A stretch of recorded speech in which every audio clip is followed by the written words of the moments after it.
Meus irmãos, boa noite, graça e a paz do nosso Senhor Jesus Cristo. Esse culto de gratidão, culto de exaltação e culto de adoração ao Senhor, pelos 62 anos de organização da nossa UMP.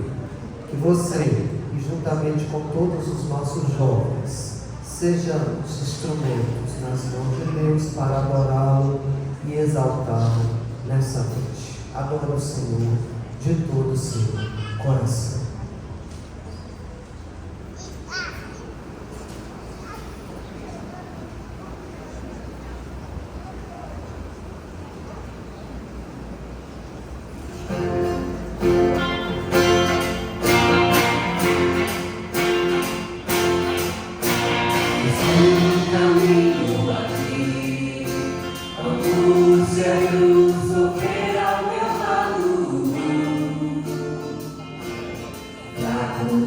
Senhor.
Como é bom, meus irmãos, estarmos aqui hoje comemorando esse aniversário da nossa UMP. Mais uma vez, queria agradecer a presença de cada um. Nós iremos abrir as nossas Bíblias, leremos a palavra do Senhor em Salmo 92. Gostaria que os irmãos abrissem as Bíblias e acompanhassem a leitura desse salmo, que é maravilhoso.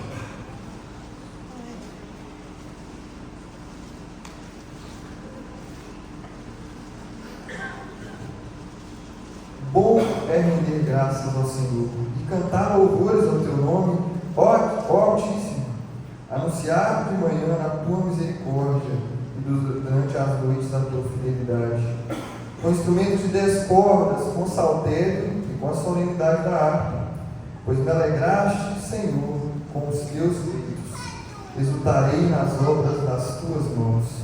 Quão grandes, Senhor, são as tuas obras, os teus pensamentos, que profundos! O inepto não compreende, e o estúpido não percebe isso. Ainda que os ímpios brotam como a erva e florescem todos os que praticam a iniquidade, nada obstante serão destruídos para sempre. Tu, porém, Senhor, és o Altíssimo eternamente. Eis que os teus inimigos, Senhor, eis que os teus inimigos perecerão, serão dispersos todos os que praticam a iniquidade. Porém, tu exaltas o meu poder como o do boi selvagem, derrama sobre mim o óleo fresco, os meus olhos veem com alegria os meus inimigos que me respeitam, e os meus ouvidos se satisfazem em ouvir os malfeitores que contra mim se levantam. O justo florescerá como a palmeira, crescerá como o cedro do Líbano, plantados na casa do Senhor, florescerão os atos do nosso Deus. Na velhice darão ainda frutos, serão cheios de seiva de verdor, para anunciar que o Senhor é reto. Ele é a minha rocha, e nele não há injustiça. Amém.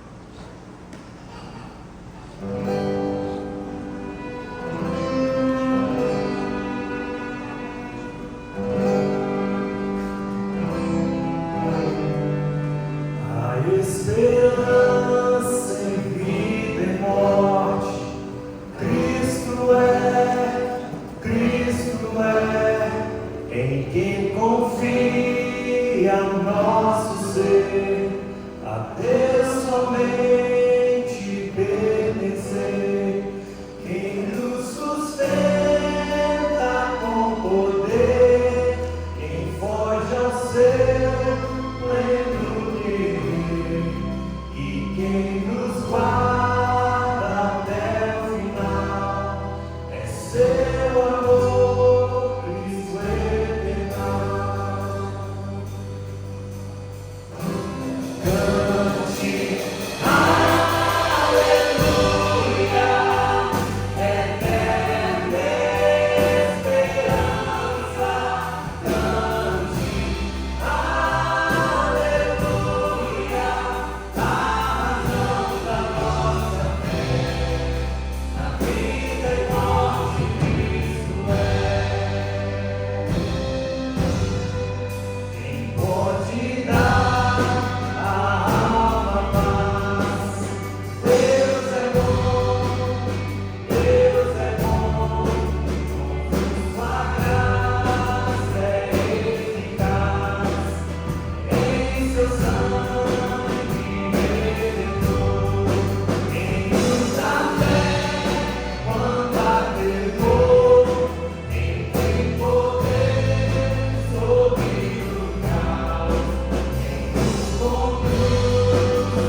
Santo Deus, eterno Pai, como estamos felizes, Pai, de poder estar na Tua casa, mais um dia, Pai, mais um domingo, para poder celebrar o Seu nome.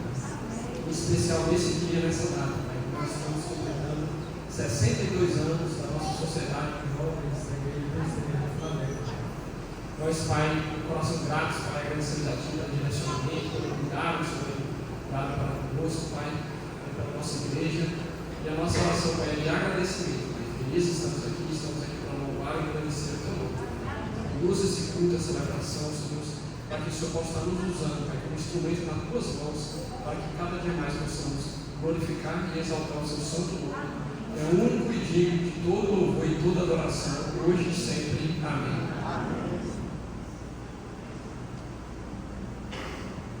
Irmãos, agora nós leremos Efésios 4, 17 a 24, de forma alternada. E logo após nós teremos um minuto de silêncio para dedicarmos momentos de confissão de pecados.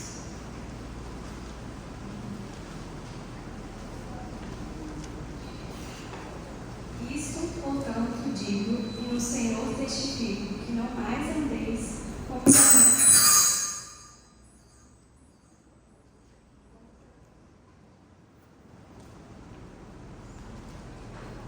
Isto, portanto, digo, e no Senhor testifico, que não mais andeis como também andam os gentios, na vaidade dos seus próprios pensamentos.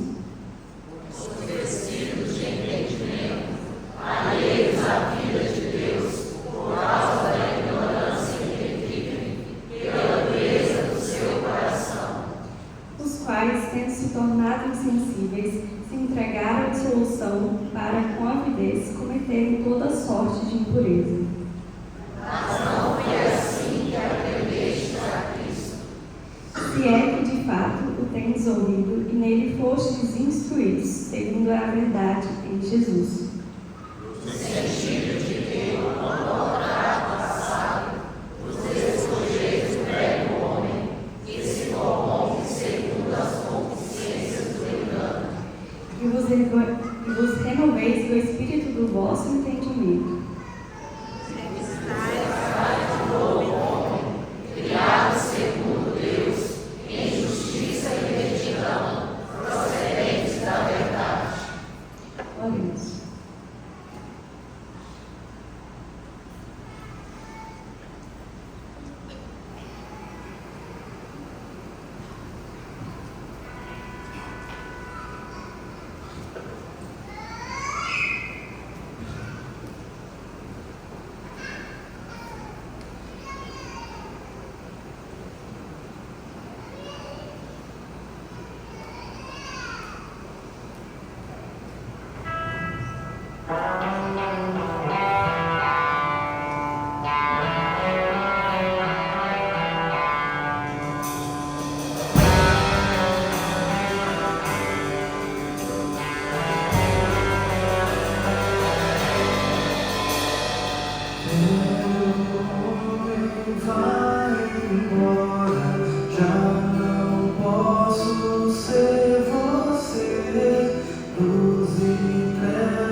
Deus Santo, nós ferimos a tua santidade, Senhor. Nós maculamos a pureza da imagem do Senhor, porque é isso que somos. É isso que somos, Senhor. Meu Deus, nosso pecado ofendeu a Ti, Senhor. O Senhor está irado com o homem. Tu és Deus de ira. E é justo, Senhor, por não querer mais a nossa vida nessa terra. Senhor, mas foi pago, Senhor. O nosso pecado foi pago na cruz. Senhor, nós somos perdoados. Nós já fomos perdoados. E aqui confessamos o nosso pecado, porque temos culpa, Senhor. Tantas vezes o nosso coração procurou, Senhor, a violência, os nossos pensamentos procuraram a promiscuidade. Tantas vezes falamos ou nos ferimos aqueles que amamos. Tantas vezes pronunciamos palavras, ó Deus, que não provém de Ti. Senhor, somos culpados de tantas coisas, Senhor.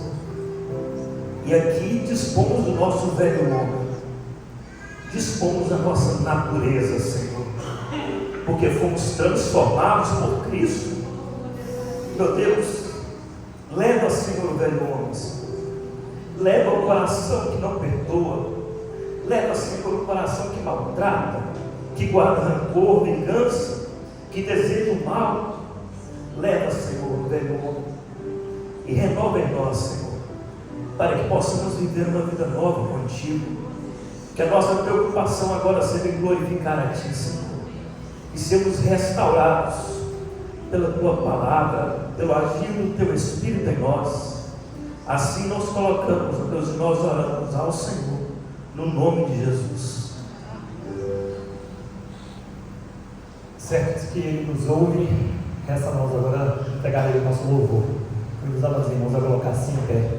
Podemos, nessa noite maravilhosa, cantarmos a certeza de que hoje estamos aqui vivos, podendo entregar a Ele esse louvor, essa oração, porque Ele nos amou primeiro, entregando o seu Filho Jesus.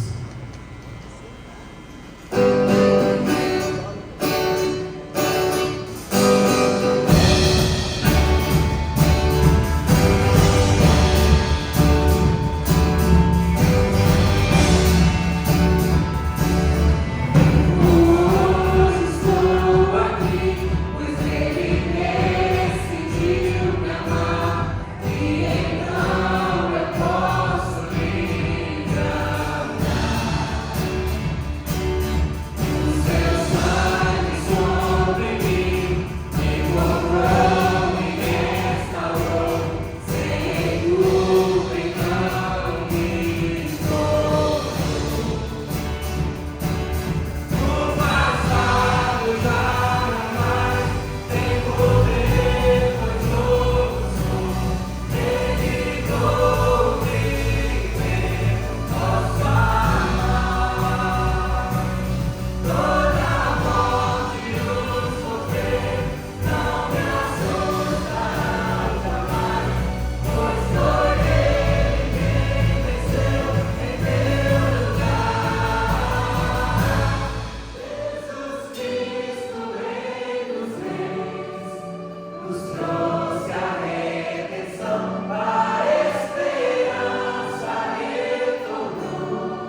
a Ele, além do nosso louvor, a nossa oração, as bênçãos que Ele tem derramado sobre as nossas vidas, sobre as nossas famílias, e aqueles irmãos que vieram preparados para devolver os seus dívidos e ofertas, têm oportunidade nesse instante.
Unicamente por causa da cruz de Cristo. Nesse instante você tem que declarar a Ele e erguer a sua voz, dizendo que é somente pela graça de Deus que nós estamos aqui.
Maravilhoso que tem operado cada vez mais em nossas vidas.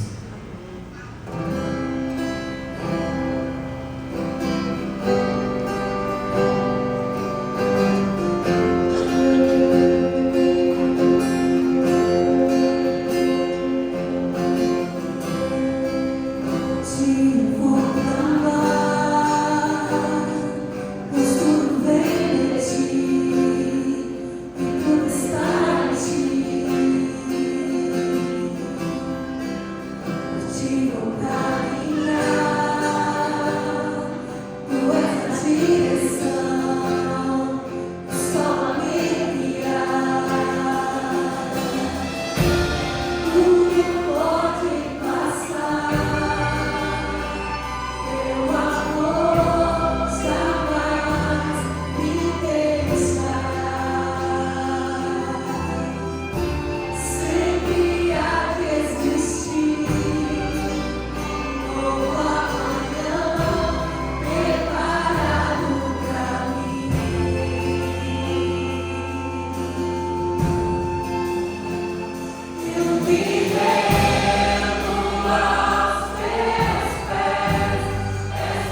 soberano, ó Deus, sobre essa igreja, sobre os nossos jovens, ó Pai. Que o Senhor continue, ó Deus, os liderando, ó Pai, porque sabemos que é só pela força do Senhor, ó Deus, pela Tua graça abundante, ó Pai, que nós vamos conseguir vencer. Agradecemos, ó Pai, os dízimos e ofertas neste momento. Que o Senhor, ó Deus, os conduza no restante desse culto. A Ti, ó Deus, e ao Teu Filho Jesus é que louvamos. Amém. Os irmãos podem se sentar. Seremos agora edificados na palavra do Senhor. E eu convido também as nossas crianças e os bebês que também terão oportunidade de ouvir a palavra direcionada às suas idades. A nossa irmã Maiara estará com os bebês. E a Janaína e o diácono de volta do jogo estarão com as crianças. Convido a todos aqui na frente. Convido também o pastor, o reverendo Keller, que esteja também à frente, que conduzirá Deus. Nos conduzirá pela palavra de Deus.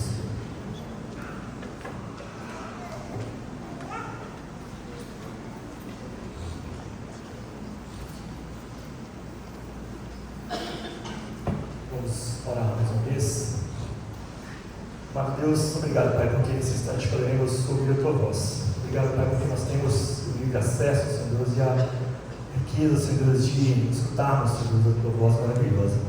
Seja usando os nossos irmãos, Senhor Deus, que estarão ministrando, Pai, a palavra para os pequeninos e também a Tua igreja, Senhor Deus, que na do Teu tempo, seja abençoado o Teu servo, ela é aquele.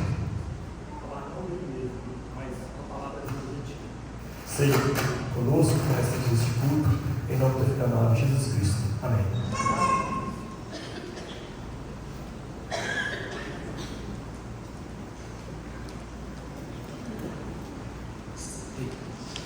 Irmãos, que a graça e a paz do Senhor Jesus seja com cada um de vocês. É uma alegria ter recebido o convite, Maicon, poder cultuar com os irmãos, celebrar a Deus por esses 62 anos que tem guardado, nutrido e crescido ao MP dessa igreja. Para nossa edificação, vamos abrir nossa Bíblia na carta de Paulo aos Efésios, capítulo 2. Efésios, capítulo 2, a partir do versículo 1 até o versículo 10.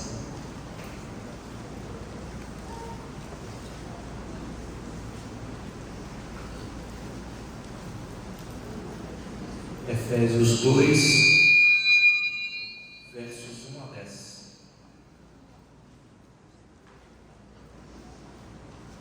Efésios 2, 1 a 10, a palavra do Senhor diz assim: Ele vos deu vida, estando vós mortos nos vossos delitos e pecados, nos quais andastes outrora, segundo o curso deste mundo, segundo o príncipe da potestade do ar, do Espírito que agora atua nos filhos da desobediência, entre os quais também todos nós andamos outrora, segundo as inclinações da nossa carne, fazendo a vontade da carne e dos pensamentos, e éramos por natureza filhos da ira, como também os demais.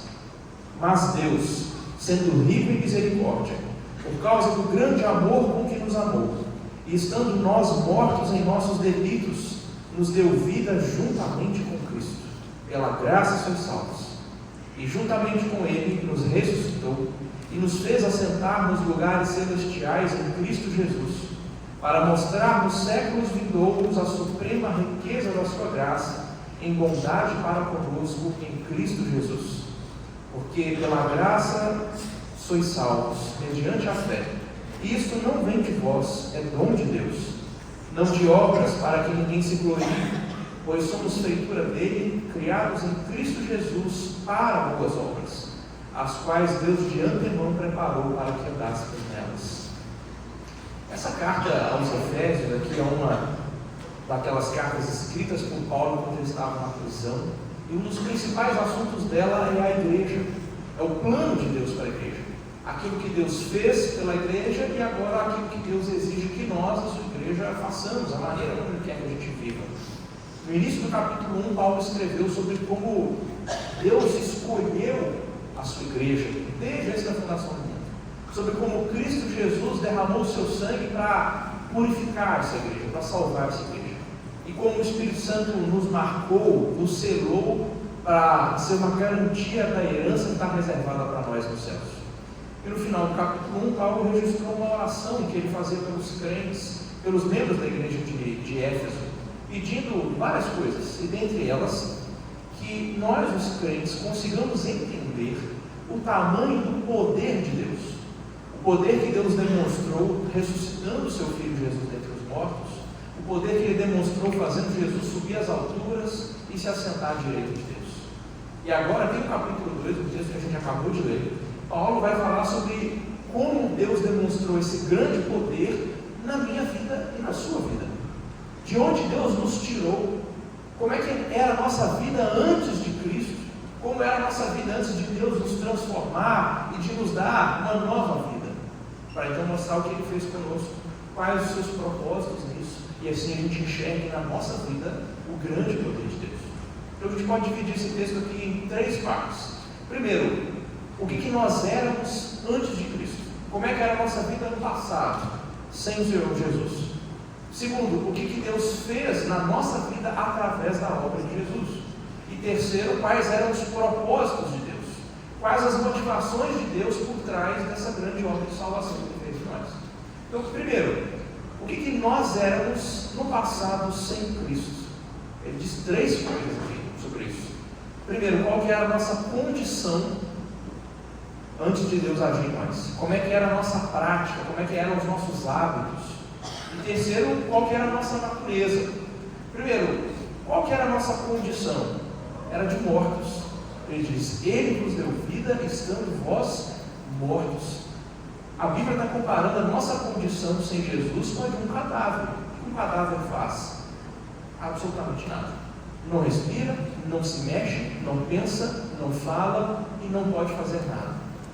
A condição que nós estávamos antes de Cristo era de morte. Nós não podíamos fazer nada a respeito da nossa própria salvação.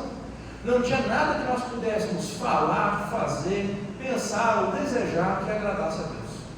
Nada que nós fizéssemos ou deixássemos de fazer poderia conquistar para nós a salvação. Éramos como um cadáver mesmo. E Deus precisou nos dar vida, precisou soprar fôlego de vida espiritual nas nossas narinas. Como se você se lembra daquela cena do profeta Ezequiel escrevendo um vale de ossos secos, e aí Deus mandou o profeta mandar ou profetizar para os ossos, se levantem. Os ossos não puderam fazer nada, eram ossos. Mas a partir do momento em que veio um sopro de Deus, o Espírito, então aqueles esqueletos ganharam vida, e ganharam carne, e ganharam articulações, puderam então se mexer e marchar. Mas sem Deus, nós estávamos mortos. Essa é a nossa condição. Qual que era a nossa prática? Nós éramos governados por Satanás, conduzidos pelas paixões da nossa carne, guiados pelas tendências desse mundo. Era assim que nós vivíamos. Eram os nossos hábitos, nossos costumes eram assim. E ele diz que nós seguimos o curso desse mundo, um mundo tenebroso, maligno, que faz aquilo que Satanás dita que deve ser feito. Esse tal príncipe da potestade do ar que nós lemos aqui no versículo 2, é justamente o diabo, é Satanás. O próprio Jesus chamou ele de príncipe, uma ocasião, o príncipe desse mundo.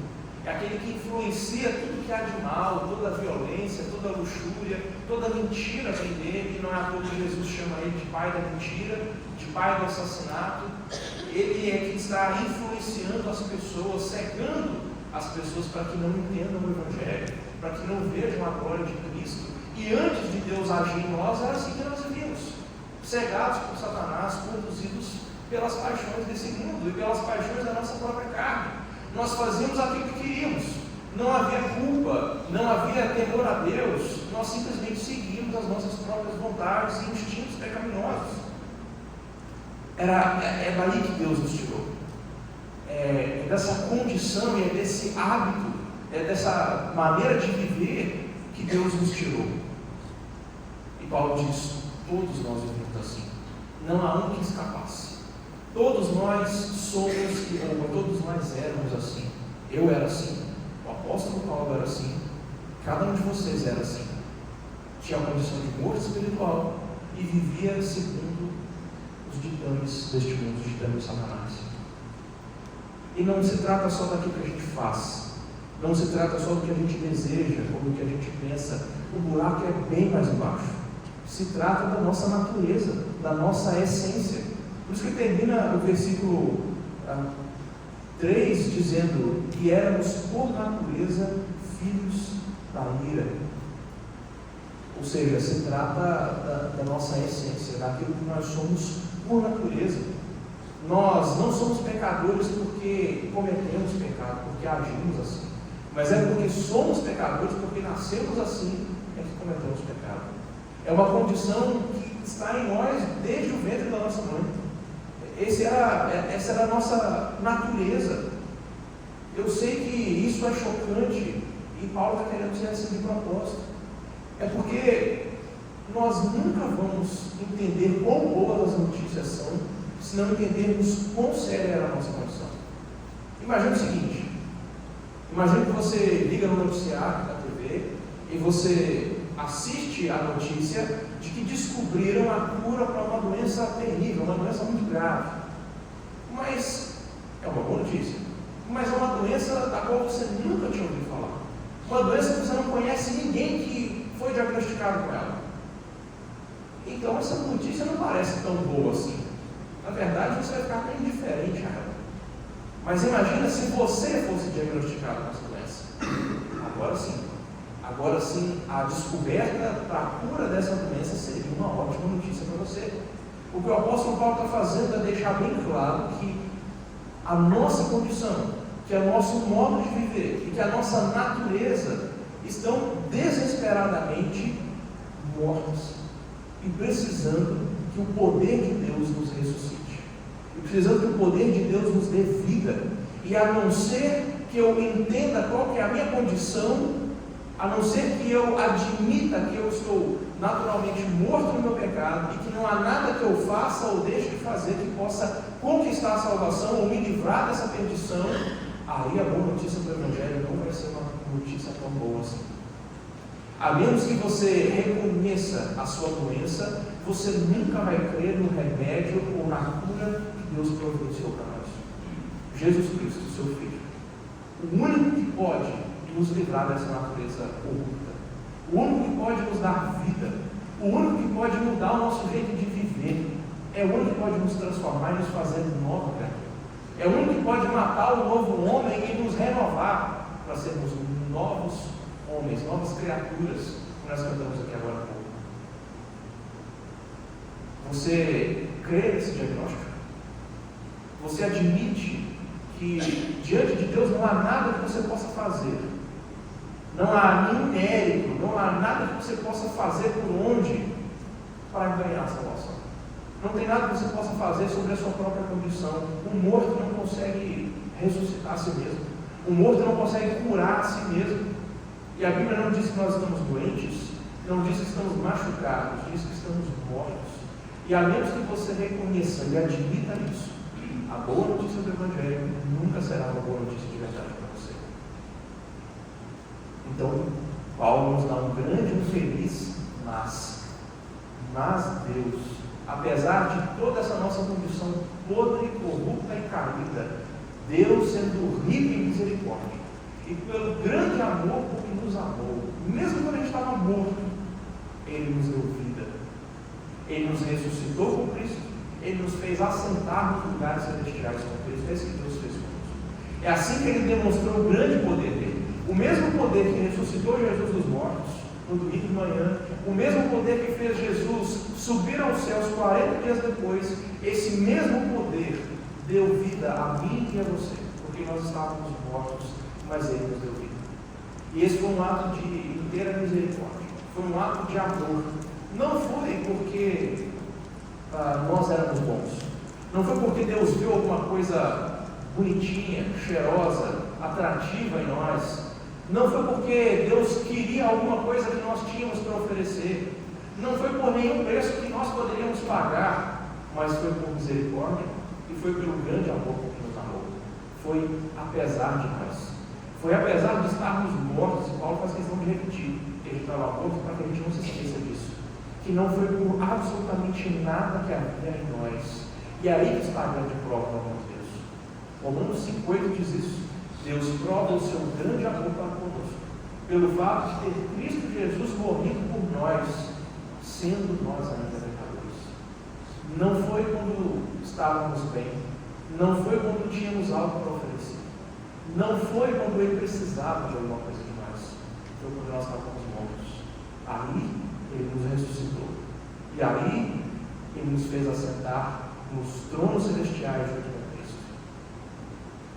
E essa ressurreição, ela é junto com Cristo, porque foi Jesus que nos redimiu, porque a morte dele na cruz foi para morrer a nossa morte, foi porque a ressurreição dele foi para nos ressuscitar também. E o tempo todo em Efésios, o apóstolo está repetindo, junto com Cristo, ou em Cristo, com Cristo, junto com Cristo, para que a gente não se esqueça de que nada, nenhuma bênção que a gente receba de Deus, vem à parte ou separado de Jesus Cristo. Tudo que nós temos vem dele. Não há nenhuma bênção que você colha de Deus cujo responsável não seja Jesus Cristo.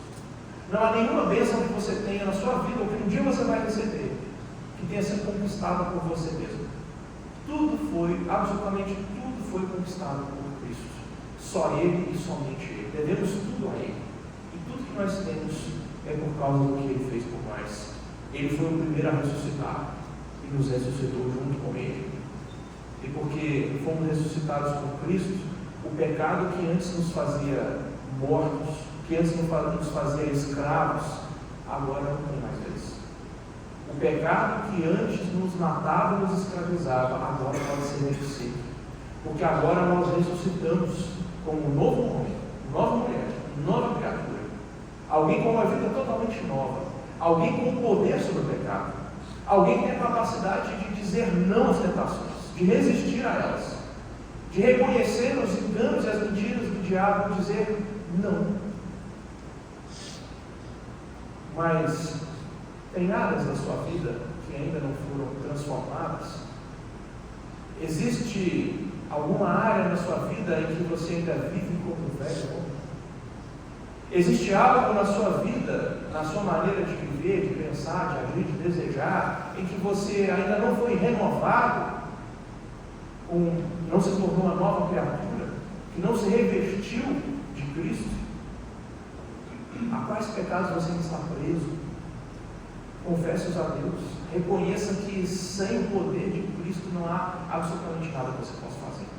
E em completa dependência, peça a Ele que renove o seu espírito e que te dê capacidade de dizer não a esse pecado, de resistir a essas tentações que normalmente você sente, a reconhecer os enganos de Satanás e dizer não, e agir como uma nova criatura, porque Cristo te deu uma nova vida e agora você pode vencer o pecado.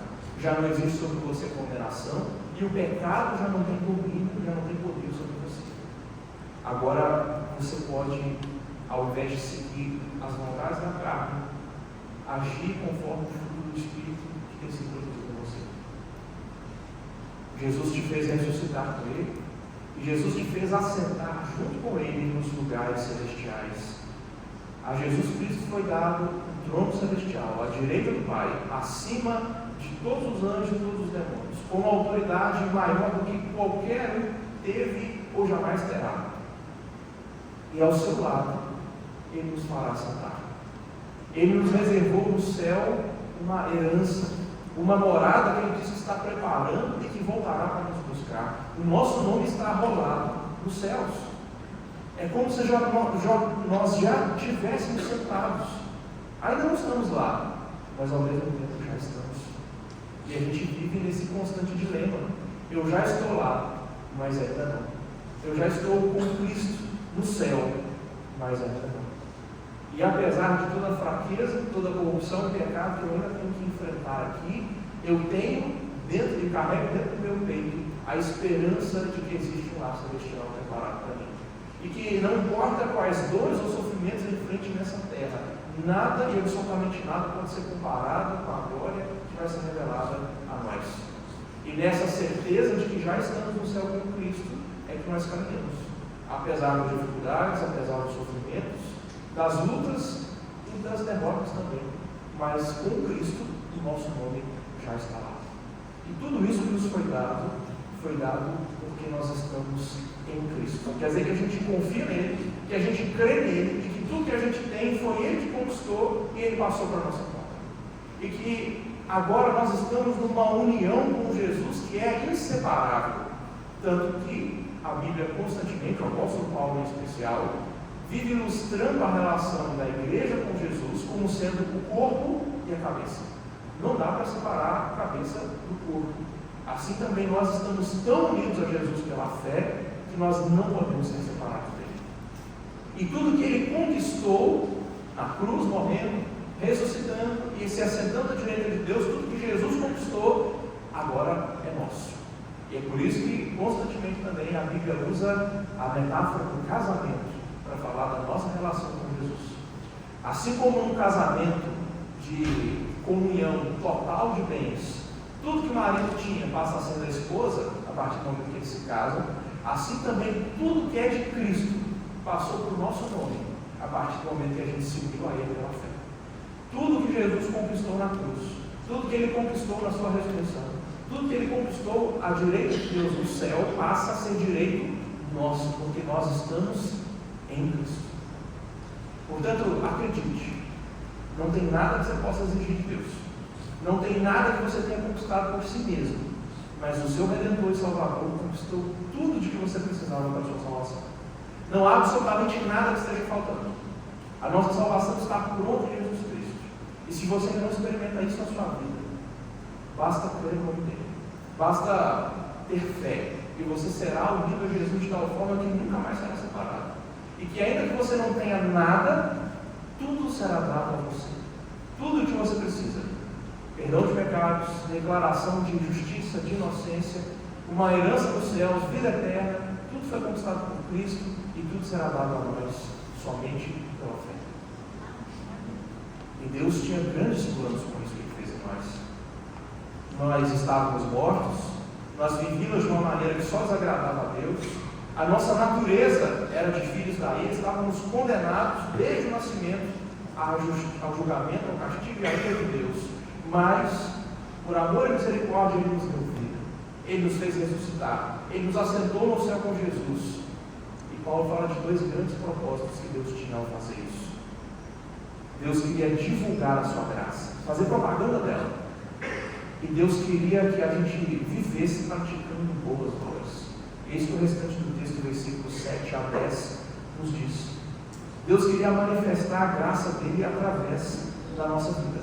Porque Deus foi tão gracioso que ele não apenas nos livrou da condenação, da culpa e da ira, ele ainda nos deu de graça perdão pleno de pecados, salvação, vida eterna, uma herança com Jesus ao seu lado no céu. E tudo isso ele fez absolutamente de graça, sem que nós fizéssemos nada para merecer, sem que nós pagássemos quantia nenhuma que comprasse essas bênçãos. Tudo que ele nos deu foi de graça, foi por meio da fé e foi por meio de Cristo. E agora ele quer fazer propaganda dessa graça, quer divulgar ela através da nossa vida. Para quem que ele quer mostrar isso? Primeiro, para a própria igreja. Quando a gente recebe um novo membro na igreja, alguém que no passado teve uma vida corrupta, depravada, imoral, mas que agora tem lutado e vivido para a glória de Deus, que tem obedecido a Deus e temido ao Senhor, nós reconhecemos. Foi a graça de Deus. Foi a graça de Deus que transformou, porque de que outra maneira um pecador tão miserável poderia agora ter uma vida de obediência a Deus? Foi só por meio da graça de Deus. E quando nós estamos juntos, testemunhando uns aos outros dentro da igreja que Deus fez conosco, nós estamos sendo como que uma vitrine da graça de Deus, mostrando o quanto ele foi misericordioso. Mas acima disso, e além disso, Deus quer mostrar a sua graça através da nossa vida para os incrédulos, para os ímpios, para as pessoas que não conhecem a Deus. Ou como Jesus diz, brilhe a vossa luz diante dos homens, para que vejam as vossas boas obras e glorifiquem ao vosso Pai Celestial. Deus quer que através da nossa vida os ímpios reconheçam o quanto Deus é gracioso. Então Deus quer que você faça a propaganda da graça dele, que você mostre para as pessoas a sua transformação de vida e que você testemunhe para elas e diga para elas de onde Deus te tirou. Diga para elas como você vivia antes e como você vive agora. Diga para elas de onde Deus te tirou, da morte, da lama, do pecado, e que Deus te colocou sobre uma rocha, te firmou os pés, que pôs nos seus lábios um novo cântico. Deus quer que você seja um grande outdoor da graça dele. Se você faz parte da igreja, Deus quer exibir a graça dele por meio da sua vida. Deus quer que a graça dele seja propagada, mas ele não quer dividir a glória dele com ninguém. Deus não quer dividir a glória dele conosco. Por isso, este texto nos deixa bem claro que toda a glória, todo o crédito da nossa salvação pertence a Deus. Porque se a nossa salvação dependesse, em qualquer medida, do nosso esforço, da nossa vontade, das nossas decisões, isso tiraria um pouco da glória de Deus, ou toda a glória de Deus. Ele não divide ela com ninguém. É por isso que o apóstolo insiste: pela graça vocês são salvos, e isso não vem de vocês. Porque se dependesse de nós, se a sua salvação dependesse de você, em qualquer medida, se dependesse das suas ações, das suas boas obras, da sua decisão, da sua vontade, você ia se gabar disso. Você ia bater no peito e dizer o quanto você merece essa salvação. E aí Deus lembra: nada vem de você. A graça não vem de você, a fé não vem de você, a salvação não vem de você. Todo o crédito pertence a Deus. Portanto, somente a Ele seria toda a glória. Amém. Porque nada, em absolutamente nada, a nossa salvação depende de nós. Mas é uma obra exclusiva do nosso Senhor e Salvador Jesus Cristo. E é por isso que, para que nós sejamos vitrine da graça, para que a gente seja um outdoor da graça de Deus, não pode haver orgulho nenhum em nós. Não pode haver qualquer pretensão de nos julgarmos melhor que os outros.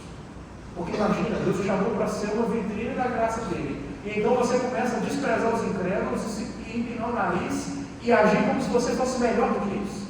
E você começa a dar lição de moral, demonstrando o quanto você é superior a ele, eticamente falando. O que ele vai pensar? Que depende dos seus méritos. Por isso que você está se gabando diante dele. Mas nós somos chamados a reconhecer que nós éramos pobres e mortos pecadores, e que só pela graça de Deus a vida nos foi dada. E quando anunciar isso para as pessoas, tem que ficar bem claro que não depende de você e não depende dela, que depende única e exclusivamente da graça de Deus, para que ele receba todo o crédito que é devido a ele.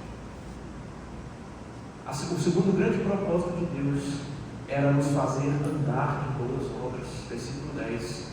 Nós somos feitura dele, criados em Cristo Jesus para boas obras, as quais Deus de antemão preparou para que andássemos nelas.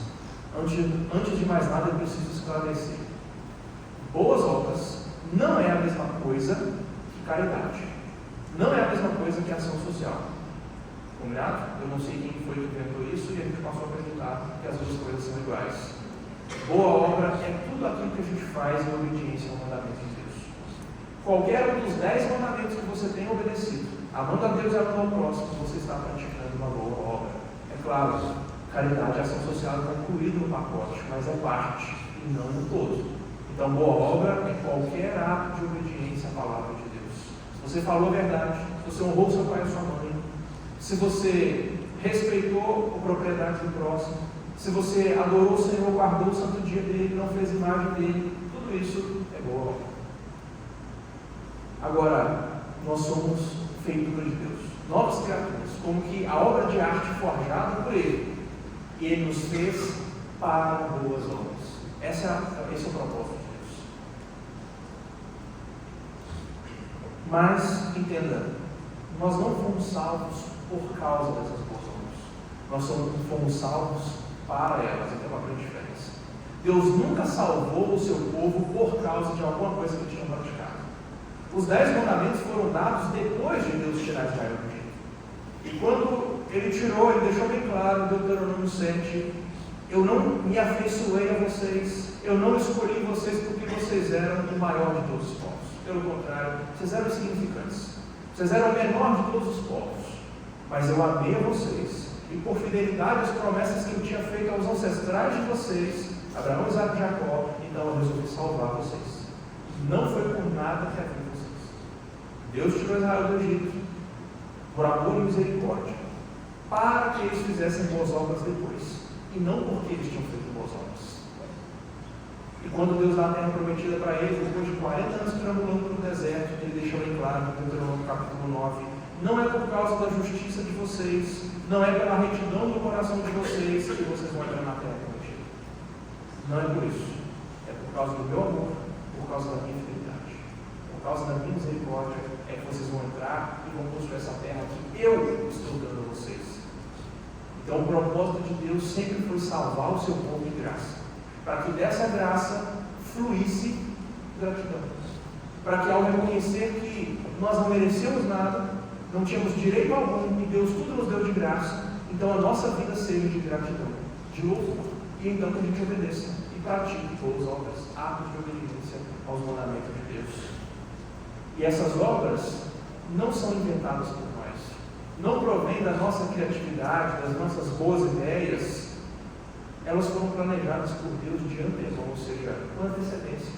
Antes de nos salvar, antes de nos criar, Deus já tinha preparado as boas obras como que num caminho para que a gente andasse por ele. Deus já tinha traçado qual era a maneira com que Ele queria que a gente vivesse. A gente não vive para agradar a Deus do jeito que a gente quer. A gente vive para agradar a Ele conforme Ele nos ordena na palavra. Por isso, Ele preparou de antemão essas boas obras e nos chamou a andar nelas. E agora que nós temos vida em Cristo, nós temos uma nova capacidade de realizar essas boas obras, e isso muda o nosso andar. Se antes nós andávamos segundo o curso desse mundo, agora nós andamos nas boas obras que Deus preparou para nós. E isso mostra a completa transformação de vida que Ele operou em nós. Agora nós não andamos mais em obediência ao mundo, às paixões da carne, não andamos segundo os nossos pensamentos e não andamos segundo Satanás. Agora nós andamos ou vivemos de acordo em obediência a Deus, de acordo com a sua lei. Resumindo, o que Paulo está dizendo nesses 10 versículos aqui que nós lemos é que quando nós estávamos mortos, Ele nos deu vida juntamente com Cristo, para manifestar através de nós a graça dele e para que nós andássemos ou vivêssemos praticando boas obras. Deus demonstrou a grandeza do poder dele em nós. Ele nos salvou quando nós não tínhamos poder de fazer isso por nós mesmos. Ele nos salvou quando nós não merecíamos e não tínhamos como pagar. Foi por amor, foi por misericórdia, foi por graça, sem qualquer esforço ou habilidade ou sabedoria da nossa parte. E como Ele fez isso? Através do seu Filho. Jesus Cristo morreu na cruz pelos nossos pecados, ressuscitou e nos deu vida junto com Ele. Jesus se assentou à destra de Deus e nos fez assentar lá junto com Ele. Nosso nome já está lá, já temos uma herança preparada para nós. E Ele fez isso para que agora a nossa vida seja uma contínua propaganda, um contínuo comercial da graça de Deus, e que a nossa vida seja de constante obediência aos seus mandamentos, à sua vontade revelada na palavra de Deus. O Senhor assim nos ajude e a toda essa sociedade de mocidade, a por mais 62 anos pelo menos, manifestar a graça de Deus nas suas reuniões de oração, nas suas proclamações, nas suas sociais, nos seus cultos, enfim, na comunhão, que em tudo essa OMB e esta igreja seja uma vitrine da graça do nosso Deus poderoso. Vamos orar? Deus rico em misericórdia, Deus de grande amor, nós louvamos o teu nome por toda a graça que nos ofereceu em Cristo. Senhor, há alguns que chegam a duvidar de um amor tão voluntário, tão gratuito, tão oferecido a nós por meio de Cristo, que ainda questionam se é realmente pela graça, mas a tua palavra reafirma a nós. Não há nada que pudéssemos fazer, não há um preço que poderíamos pagar, tudo já foi feito em nosso favor. O Senhor Jesus Cristo já ofereceu um sacrifício perfeito que perdoa o nosso pecado na cruz. O Senhor Jesus já venceu a morte por nós, já se assentou no céu e intercede por nós. Então, Senhor, tudo nós recebemos agora das tuas mãos de graça. E nós queremos que a nossa vida seja uma vida de gratidão. Tudo isso que o Senhor nos deu de graça. Nos ajuda, Senhor, a proclamar a tua graça em todo o tempo, por todas as gerações, até o fim deste mundo. Que a tua igreja seja uma contínua propaganda daquilo que o Senhor demonstrou a nos ressuscitar. Teu grande poder, a tua grande graça, e assim toda a honra, toda a glória, pelos séculos dos séculos, sejam dadas somente ao Senhor.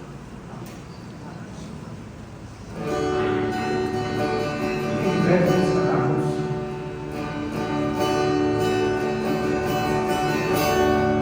Só em Jesus eu encontrei minha esperança, luz, canção, lugar seguro nele achei, rocha que não se abala.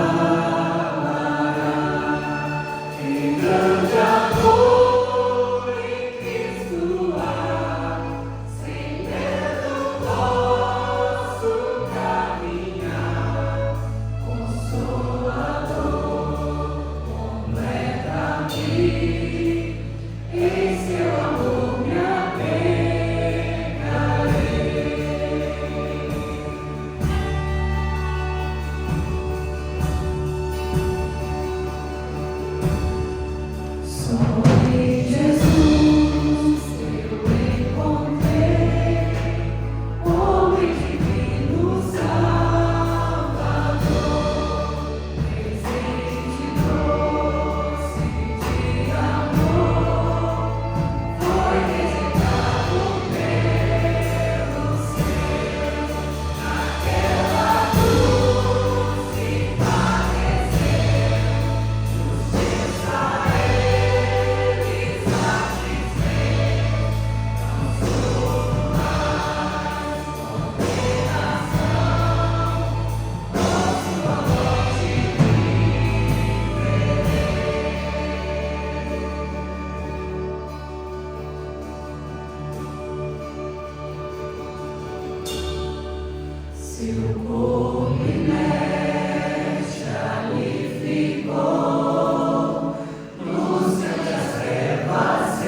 dar em nossas vidas. Hoje os irmãos se sentarem. Para nós é uma alegria muito grande podermos comemorar esses 62 anos com a presença de tantos irmãos queridos aqui. Alguns que nos escolheram a estar conosco nessa noite, a cultuarmos. Nossa irmã Ana Paula, Gabriel, Márcia, Fernanda, Pierre, Simone, os meninos, Lucas, Karen, Isadora, Arthur, Débora, Daniela, Manuel, Isabela. Alguns também que chegaram depois, que a gente notou o nome. Para nós é uma satisfação muito grande tê-los aqui, podendo prestar esse culto de louvor e adoração a Deus. Nesse instante, pastor Keller, cuida da Larissa também, ali aqui à frente. Irmãos que têm abençoado a nossa cidade, chegaram há pouco tempo e já tem sido uma bênção no nosso meio. Pastor Keller também, obrigado pelo convite. Também o pastor Augusto, ali à frente. Vamos estar juntos orando pela vida desses irmãos, pelo que eles têm sido bênção em nosso meio.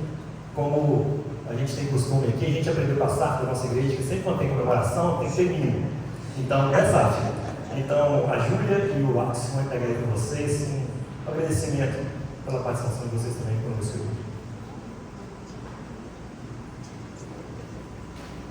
Nosso pastor estará orando pela vida do nosso pastor Keller, pela Larissa e também Fernanda Bessa.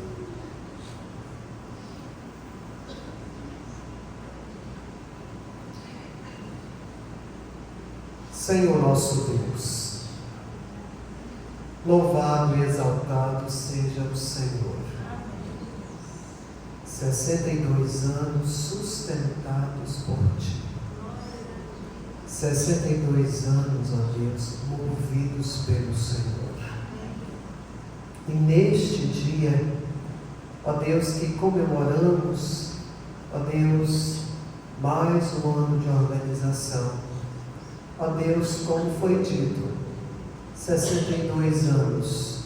Ó Deus, possam vir, caso o Senhor não volte antes, movidos, ó Deus, pelo Teu Espírito Santo. Dá, Senhor, um coração voluntário aos nossos jovens. Dá, Senhor, um coração entregue, ó Deus, ao Senhor para os nossos jovens. E que a cada dia, Senhor, a espiritualidade dos Teus servos e servas possa crescer, possa brilhar, possa engrandecer, possa adorar o Senhor, que merece toda a honra e toda a glória. Muito obrigado, Deus, pela vida do nosso irmão, o reverendo Keller, a Larissa. Te agradecemos pela instrumentalidade do Senhor, usando os Teus servos, ó Pai, aqui, ó Deus, na nossa região, e o Teu servo nessa noite, ó Deus, nos trazendo a palavra do Senhor, Pai. Continue abençoando o seu ministério, continue sustentando a sua vida, e que ele possa crescer cada dia mais, ó Deus, humilde e submisso, sempre honrando o Senhor, no nome precioso de Jesus. Amém. Quero convidar a igreja para receber a bênção do Senhor. Fique de pé. E agora, amados jovens, e toda a igreja do Senhor, que o Cristo da cruz dispense a sua graça sobre vós. Que o Deus do grande amor, planejador de dar o seu próprio Filho, entregando na cruz por mim e por você, possa dispensar em sua vida.